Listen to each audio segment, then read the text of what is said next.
In this study, we're going back to the book of Isaiah. The prophets of the Old Testament, they can be so difficult. But part of it, it's kind of interesting. Part of the reason that the prophets are difficult is because we weren't there. And so there's a lot, we're not sure just what all was going on when the preacher was preaching to the people, and we try to fill in the gaps, and they were there. So there's part of Isaiah that those who heard Isaiah preach, they could understand that better than we can today, being separated so far from it and not knowing the particular situation. Some of them could understand some of it better than us. But some of it we can understand better than they could. Because Isaiah spoke of things that were going to come to pass years later, and we not only have the prophecy in Isaiah, we come to the New Testament and we see a fulfillment of those things. And they didn't know how these prophecies would be fulfilled. So some of it they could understand better than we could. And so some of it's a little mysterious to us. But remember, some of it we can understand better than they could. Now, the New Testament is filled with references back to the Old Testament.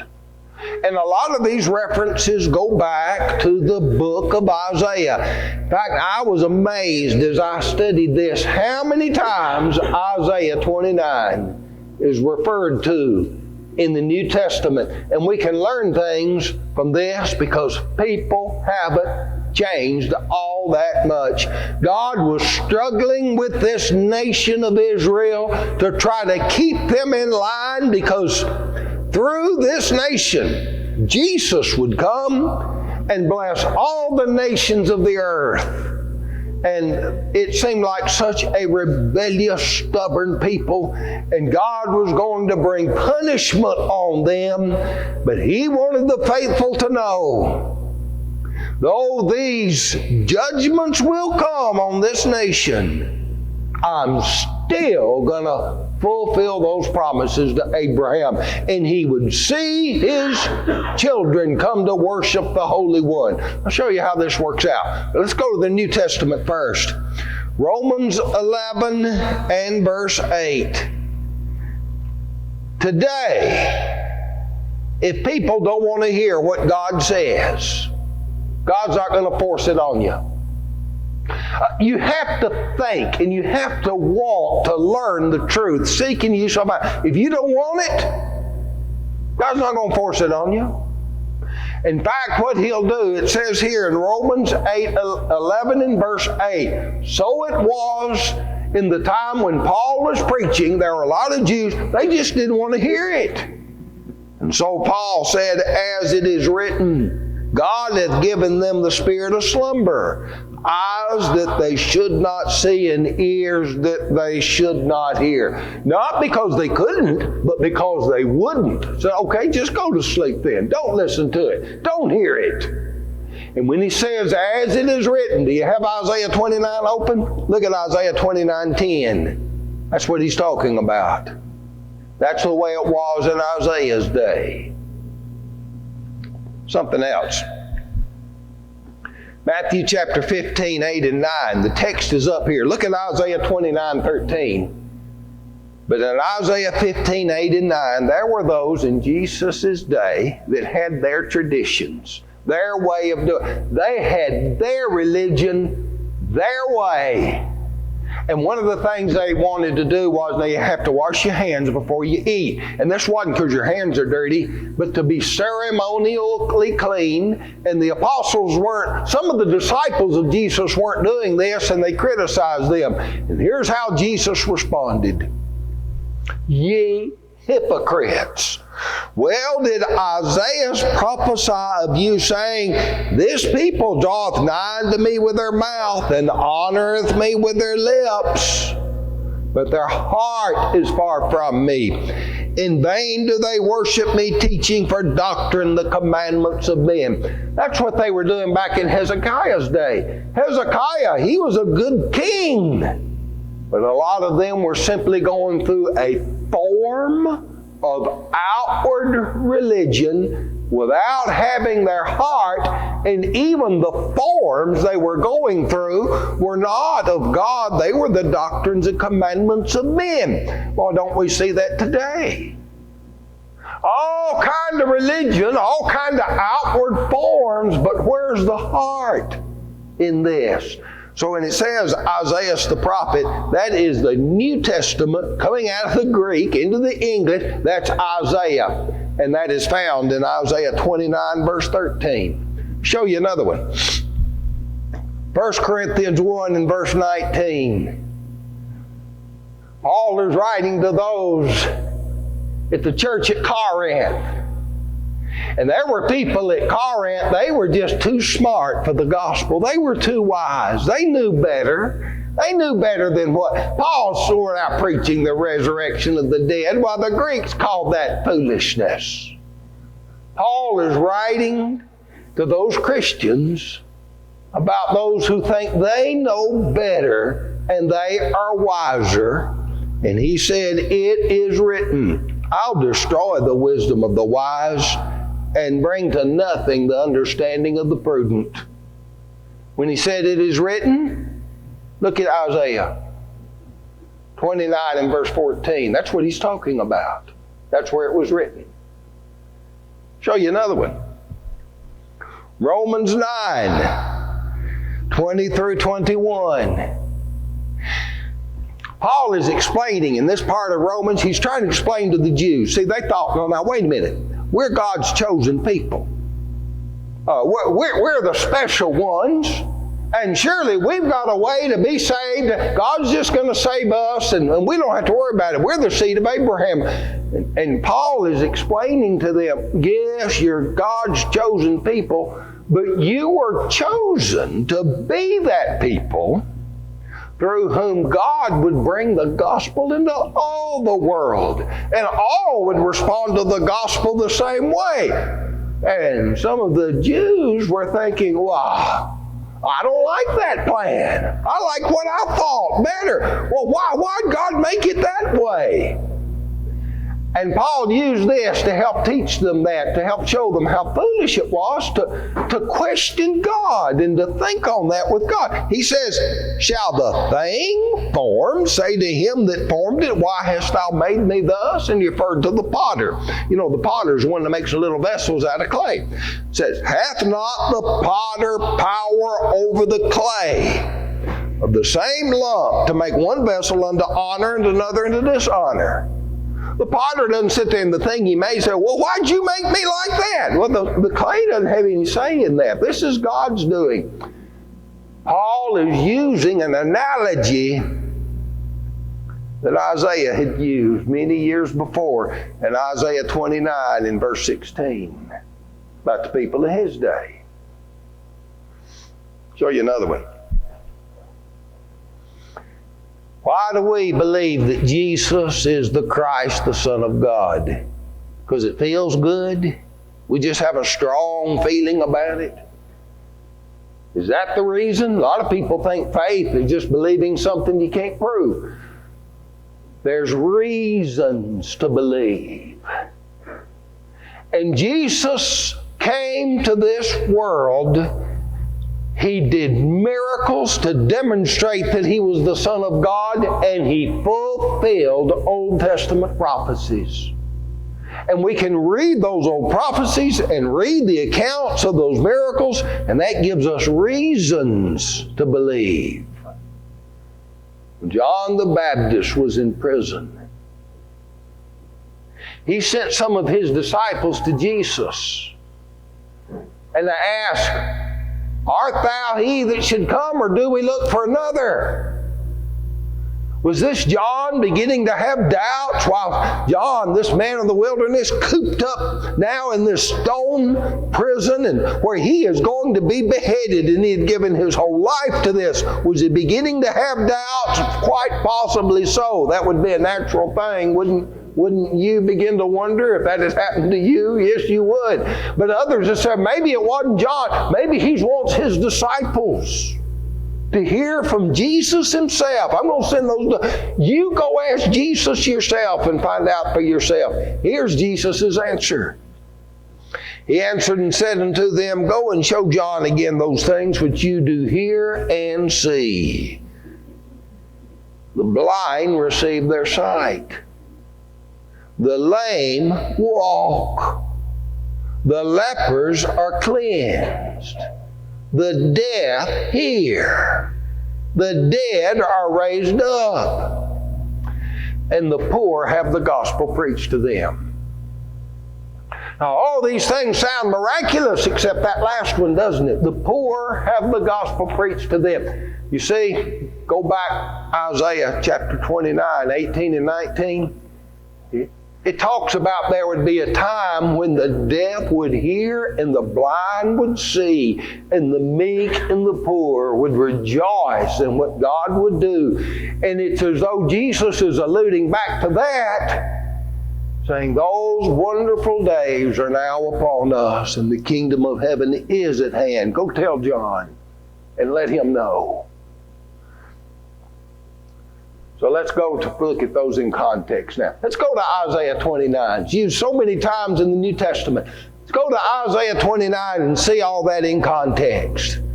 It begins, Woe unto Ariel. Well, this is a part of Isaiah that is sometimes been called the Book of Woes. And you see several woes. Isaiah 28, 1. Last time we were preaching on this, it was woe to Ephraim. This is in northern Israel. Now we're coming to southern Israel. Woe to Ariel. In the midst of that chapter is going to be in verse 15. Woe to them that seek deep to hide their counsel from the Lord. Say, you can't hide from God. And you can't come up with some secret plan to thwart God's plan. God's going to know all about it. So woe unto those that think they can do that. And then he's got some more woes to come that we'll be studying in the months ahead as we look at Isaiah. But this is woe unto Ariel. Now that's an interesting. This is the only place in the Bible we read about Ariel. The word means lion-like. And we know what Isaiah is talking about. He's referring to Jerusalem as being lion-like. Because he says, Woe to Ariel in verse 1, the city where David dwelt. Well, that was Jerusalem, where David dwelt. And then he's going to go on down, and you'll see in this context in verse 8, So shall the multitude of the nations be that fight against Mount Zion. Well, Mount Zion is that city of David. So we know he's referring to Jerusalem as Ariel. But why Ariel? And this may be something they could have understood better than we could. Why would he say Jerusalem was lion-like? Well, what is lion-like? Well, you think of something bold, confident, courageous, and they think they are strong. Woe to you. Look what else he's going to do here. Woe to Ariel, the city where David dwelt. Add ye year to year. Let them kill sacrifices. You think things are just going along just fine, and you think you're doing your sacrifices just right, but woe to you. I will distress Ariel, and there shall be heaviness and sorrow, and it shall be unto me as Ariel. You don't find this in the translation.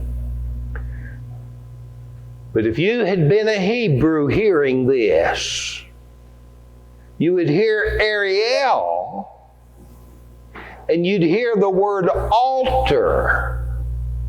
And those two words would sound almost the same. So Isaiah may be using a play on words here. Yeah, you think you're a lion-like, Ariel, but you're going to be to me like an altar. That's where you offer the sacrifices. The hill of Zion will be like this altar I'm going to sacrifice you on. You're going to be unto me like an Ariel. Go on. I'll camp against thee round about, and I'll lay siege against thee with the mount. I will raise forts against thee, and thou shalt be brought down. And this is almost spooky here. This loud, lion-like roar of this city, what's it going to become? It'll be like a whisper out of the dust. Listen, you'll be brought down and shall speak out of the ground, and thy speech shall be low out of the dust. And thy voice shall be as of one that hath a familiar spirit out of the ground, and thy speech shall whisper out of the dust. It'll be a mumble and a muttering like a ghost speaking out of a graveyard. I'm going to cast you down, and we'll hardly be able to hear from you, Ariel. Moreover, the multitude of strangers shall be small like dust. These enemies coming up against Israel that are going to take them out, they're going to come up as a multitude and pass through swiftly and be gone. And so here's the language he used to describe that. The multitude of thy strangers shall be like small dust, and the multitude of the terrible ones shall be as chaff that passeth away. Yet it shall be at an instant suddenly. Thou shalt be visited of the Lord of hosts with thunder and with earthquake and a great noise, with storm and tempest and flames of a devouring fire. And the multitude of the nations that fight against Ariel, even all that fight against her and her munition, and that distress her, shall be as a dream in a night vision. How rapidly does a dream pass away? It says, it shall be even when a hungry man dreameth, and behold, he eateth, but he waketh, and his soul is empty. Or when a thirsty man dreameth, and behold, he drinketh, but when he waketh, behold, he is faint, and his soul hath appetite. So shall the multitude of the nations be that fight against Mount Zion. This is going to happen so fast, it'll be so suddenly, when it's over, you'll think, was that a dream? And it's all past. Verse 9. Isaiah 29 and verse 9. Stay yourselves and wonder. Cry ye out and cry. They are drunken, but not with wine. They stagger, but not with strong drink. You need to go back and read chapter 28. That's what he'd said of they of Ephraim.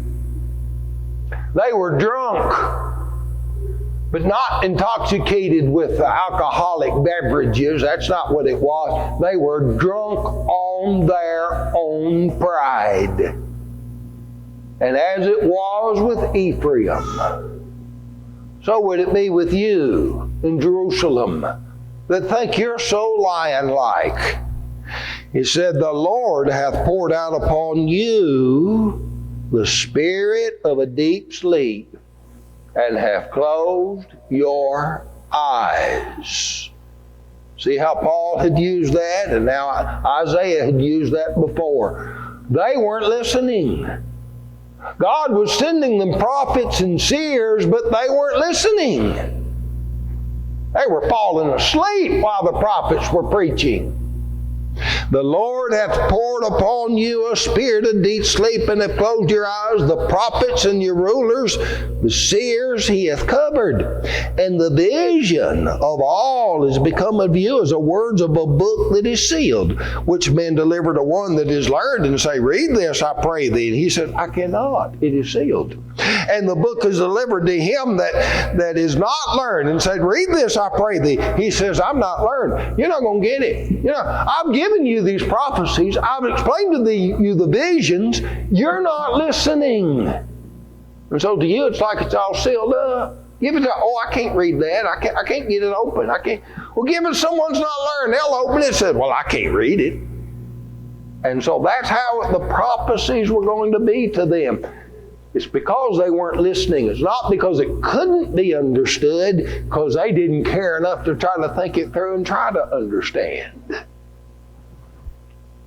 And so verse 13, wherefore the Lord said, for as much as this people draw near to me with their mouth, and their lips do honor me, but I have removed their heart far from me, and their fear toward me is taught by the precepts of men. That's what Jesus said when he said teaching or doctrine, the commandments of men. How do we come before God? How do we approach Him? We don't come up with our own way, do our own traditions, do our things. We've got God's way of doing things that are revealed in this book. Are you listening? Do you pay attention to what He said? Or are you doing your own way? And those in Hezekiah's day were going through an outward show of religion. They didn't have their heart in it. So also in Jesus' day. So also too many in our day. Verse 14. Therefore, behold, I'll proceed to do a marvelous work among this people, even a marvelous work. For the wisdom of their wise men shall perish, and the understanding of their prudent men shall be hid.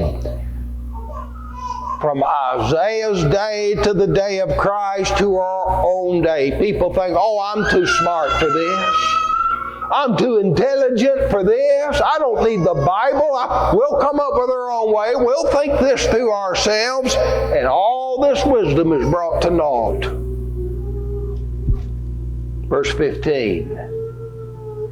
Woe unto them, here's that next woe in this chapter, that seek deep to hide their counsel from the Lord, and their works are in the dark, and say, who seeth us? Who knoweth us? No, nobody's going to see what we're doing. Oh yeah, God sees. And in verse 16, surely your turning things upside down shall be esteemed as the potter's clay. For shall the work say of him that madeth, He made me not? Or shall the thing framed say of him that frameth it, He hath no understanding? God's the one molding people and molding nations and fixing it. And how can people say, no, God doesn't know what He's doing? That'd be like the pot saying to the potter, you don't know what you're doing when you're making me.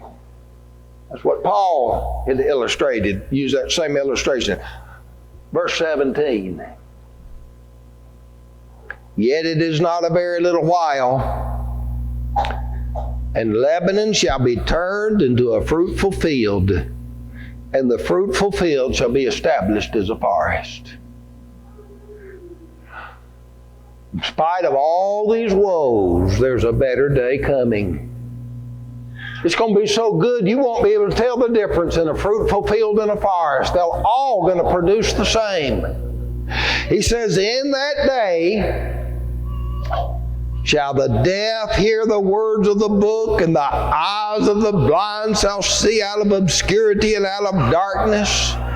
The meek also shall increase their joy in the Lord, and the poor among men shall rejoice in the Holy One of Israel. For the terrible one is brought to naught, and the scorner is consumed, and all that watch for iniquity are cut off, that make a man an offender for a word, and lay a snare for him that reproveth in the gate, and turn aside the just for a thing of naught. That people setting traps for the righteous and all, and being unjust toward them. All that's going to be over. Verse 22. Therefore thus saith the Lord, who redeemed Abraham concerning the house of Jacob. Jacob shall not now be ashamed, neither shall his face wax pale. But when he seeth his children, the work of mine hands, in the midst of him, they shall sanctify my name, and sanctify the Holy One of Jacob, and shall fear the God of Israel. They also that erred in spirit shall come to understand, and they that murmured shall learn doctrine. God had promised Abraham that through his seed all the nations of the earth would be blessed. He gave that promise to Abraham and to Isaac and to Jacob. And Isaiah says they're going to see it. They're going to see the fulfillment of this in their children. And they'll honor and fear the God of Israel. Well, that promise that God made to Abraham extends to us all.